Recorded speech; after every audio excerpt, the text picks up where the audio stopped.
Hi, everyone. It's me, Krylios, Team Racing Productions MC and producer. And joining me today is Maz Hedgehog. Welcome. Hi, Welcome. It's so great to have you here. Such a pleasure. it's really wonderful to be here. Thank you so much. Well, let's begin this with just having you introduce yourself to our viewers and give a little bit about your background. Okay, so I am a writer and a performer based in Manchester in England. I have my background is in poetry, but I also do theatre and bits of nonfiction. And yeah, I have a couple of books, a couple of Yes. shows, that sort of thing. Awesome, awesome. I want to talk about your poetry. When did you start, getting into poetry, and what kind of things inspire your writing? Right, so poetry has been a part of my life for as long as I can remember. My parents were very big on having poetry in the house when I was growing up. Me and my siblings, we grew up reading poetry to each other at the risk of sounding terribly pretentious. So I've been writing poetry literally since I was 7 or 8 years old. So began to take it more seriously as a craft when I got to university. And then as a career option in the past couple of years, really. And in terms of what inspires me, I love the classics. My tastes are very pedestrian in that way. I love my Keats and my Tennyson and my Shakespeare. And I'm really inspired by the natural world and by,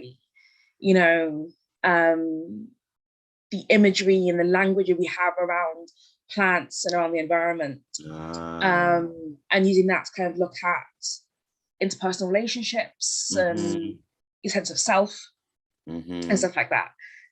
Yeah. Awesome, awesome, awesome. And when it comes to nonfiction, what do you like to explore with nonfiction? What are, when someone picks up a nonfiction Maz Hedgehog, what are they expecting? So it's a little bit scattershot, really. Yeah. I think I turn to nonfiction, I turn to articles for the things that I don't know how to write any other way. And so I wrote a couple of times for the now defunct, sadly, Where Your Voice magazine. I wrote one article about the Queen's Gambit, the Netflix TV series, and about the ways that it falls down on race and on queerness. I wrote also for Your Voice an article about the intersections between fat phobia and biphobia that has been making the rounds on biphobia for a little while now. Yes. And I've written a couple of personal pieces around my relationship with my body, my relationship with fashion, things like that. So I think my approach to nonfiction is really, when I can't put it into a poem and I can't put it into a play, yes, I put it into an essay. I love that. I love that. You're also a performer. And what's it like stepping on that stage and performing your pieces? And how has the pandemic affected that in any way? For me, the stage is like a second home. It is, it's always a little bit terrifying getting out behind the mic or getting out on the stage. But it's that rush of adrenaline is kind of what I live for. I got I came up through performance poetry, through spoken word, and I moved into acting literally over the past few months. And so for me, kind of performance, it is just a life-giving experience every time. The pandemic, for that reason, was hard. Yeah.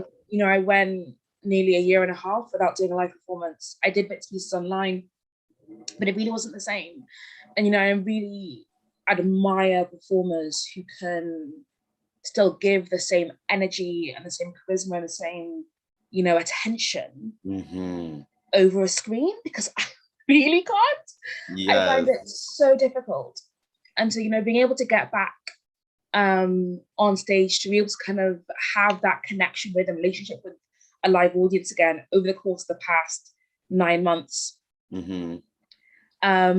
has been so good, so beautiful, and has really made me appreciate this medium even more. Because I mean, I've been performing for years and years, and I never thought I wouldn't be able to do it.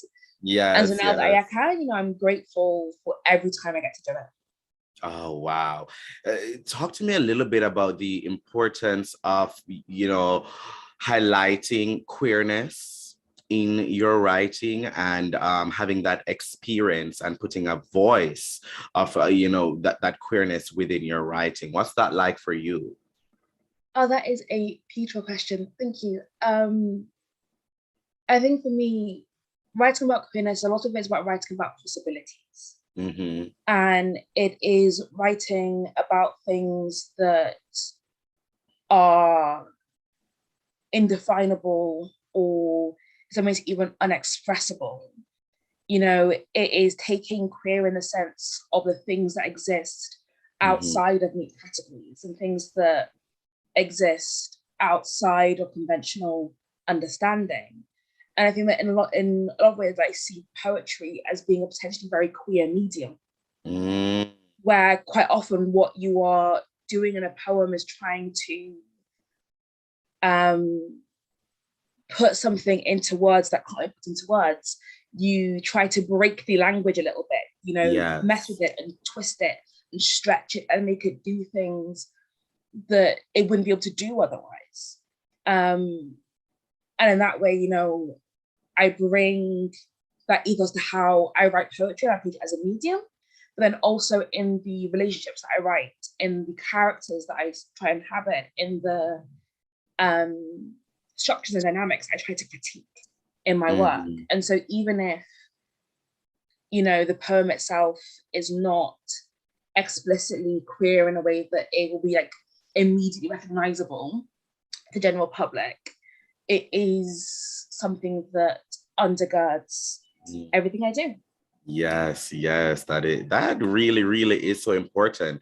And I think there's something just so wonderful being able to infuse that within the work, because there's, you know, it's a voice now that is able to be out there in this specific way. And people have always done it, you know, people have always done it in different ways.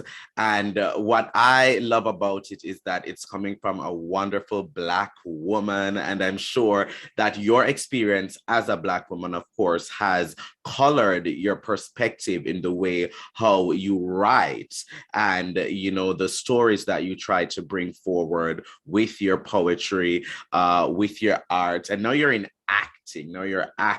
And what's that like now, using the body to you know, to bring forward a story? Acting has been a hell of an adventure. You know, something that I kind of almost like fell into by accident. You know, late last summer, a producer that I worked with on my solo show called me and asked me if I wanted to audition as Tanya in Midsummer Night's Dream. And I thought that she'd lost her damn mind. In all honesty, it's like, why me? But okay. You know, I went and I auditioned and I got the part, and I genuinely couldn't believe it. And what the process after that was just the most incredible learning curve. You know, working alongside actors who have been in the game for 30 plus years, alongside people who are just graduated from drama school, people who really know their stuff. And then me just like, there. You know, it was my first time working as part of a cast since I was in youth theatre in secondary school. You know, it was, you know, I love Shakespeare and I love Midsummer Night's Dream, but my first time bringing any of those characters to life, like, ever. Yes. But it was, you know, the most fantastic experience. I got on well with the cast. and with the production team. And, you know, a fair few of us in the cast went on holiday together a couple of weeks ago. Like, we really gelled. And I think, look, like, whilst in a lot of ways I am skeptical of the genuine, you know, political power of representational politics. Yes. You know, I don't think that Black faces in high places will free us. But for me personally, I wonder what the impact would have had for me to have seen a fat Black woman playing the Queen of, you know, when Titania looked like Kate Blanchett. For me, and I loved her as a character. I always have. And I do wonder, you know, what would it have done for my imagination, for my ambition, the things I thought were possible, if I had seen me. Yes. Like, kind of playing this role when I was young. So kind of, even if it's not revolutionary, even if it doesn't save the world, even if, you know, it's not going to bring down white supremacy on its own, it was a healing experience for me personally. And that is a blessing that I can't be more grateful for. Oh, wow.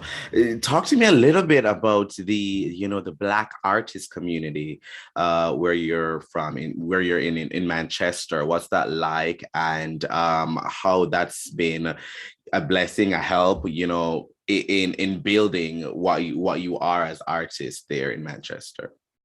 Oh, the Black arts community here is fantastic. Yes. Like, I feel like I'm in Manchester at a really special time for Black artists. You know, we have people like Mandla and Misha Adesanya, and, you know, just so many, like Cheryl Martin, just so many really fantastic Black queer artists working in theatre, working in fiction, in poetry, just doing just genuinely incredible things. You know, there is so much talent and so much ambition in the city amongst Black artists right now that, you know, I know that if I need a visual artist, if I need a dramaturg, if I need a producer, there are Black people that I can call on. And I feel really blessed and really privileged to be working at this point in time.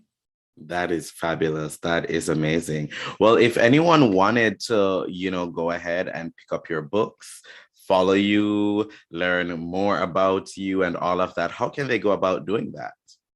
Yeah, so I am Maz Hedgehog on Twitter and on Instagram.